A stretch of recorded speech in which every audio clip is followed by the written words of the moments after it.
Let's get you the headlines. Quite a day for Joe Biden. Republicans open impeachment hearings in Congress, but the president is on the attack. There's something dangerous happening in America now.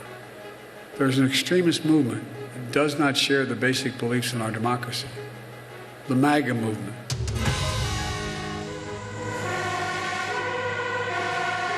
At least 3 people are killed, including a 14-year-old girl, after a gunman opens fire in Rotterdam. Welcome, welcome to another year at Hogwarts. And tributes are paid to the acclaimed British actor Sir Michael Gambon, who's died at the age of 82. The Maldives will be choosing a new president this weekend in a runoff race that is being framed as a choice between New Delhi on one side and Beijing on the other. Now, incumbent Ibrahim Mohammed Saleh developed close diplomatic and commercial relations with India, while his challenger, Mohammed Muizzu, advocates closer ties with China. But the geopolitical rivalry is hanging over an election that is dominated by issues from terrorism to climate change. In more news, 4 of 6 women rescued from the back of a lorry in France on Wednesday must leave the country within 30 days, a French public prosecutor said. Now, the 4 Vietnamese and 2 Iraqi women were found by the police after getting into the lorry, which they believed was heading for the UK.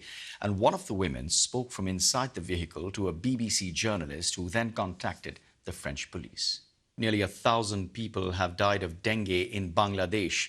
Authorities say that this is the country's most severe outbreak of the disease yet, and they are struggling to contain the spread of the disease, with hospitals feeling overwhelmed. The US is offering a $5 million reward for information leading to the arrest of those behind the killing of Ecuadorian presidential candidate Fernando Villavicencio. A former lawmaker and crusading anti-corruption journalist was gunned down in August, less than 2 weeks before the presidential election. Ecuadorian police have arrested 6 suspects who they say are all Colombians belonging to criminal groups.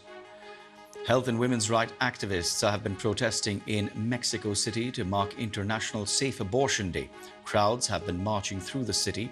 It comes as Mexico's Supreme Court decriminalized abortion earlier this month. It was a huge victory for abortion rights advocates who pushed for the ruling since 2021. Taiwan has unveiled its first ever domestically made submarine as it seeks to counter China's growing naval might. The island decided to develop its own vessel after failing to find anyone willing to build it one. The submarine will now undergo sea trials before becoming operational in about 2 years' time. Sweden's prime minister has summoned the head of the armed forces to help address a surge in gang killings. In a televised address, Ulf Kristersson said the country is witnessing an unprecedented rise in violent crime. He was speaking after 3 people were killed in separate incidents overnight on Wednesday. A trial started in California on Thursday into allegations that Tesla's autopilot feature was responsible for the death of a driver.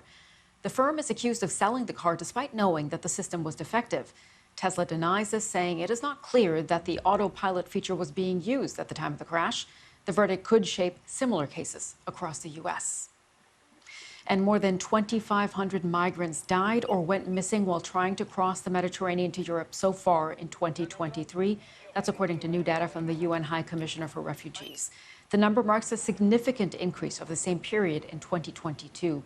Hundreds of thousands of migrants every year make the perilous journey from the Tunisian and Libyan coasts. You're watching BBC News. Turning to the war in Ukraine, and Iranian kamikaze drones were used in the latest attacks on Ukrainian cities.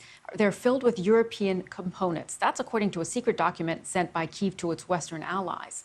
The document, obtained by The Guardian newspaper, claims there have been more than 600 raids on Ukrainian cities using unmanned aerial vehicles that contain Western technology in just the past 3 months. Ukraine is also using drones to great effect.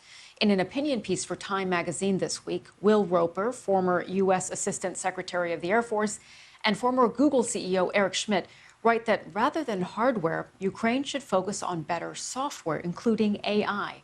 Roper is the founder of a drone startup in which Schmidt is a big investor that holds awarded a $19 million contract by U.S. Department of Defense, and they recently embedded with Ukrainian forces.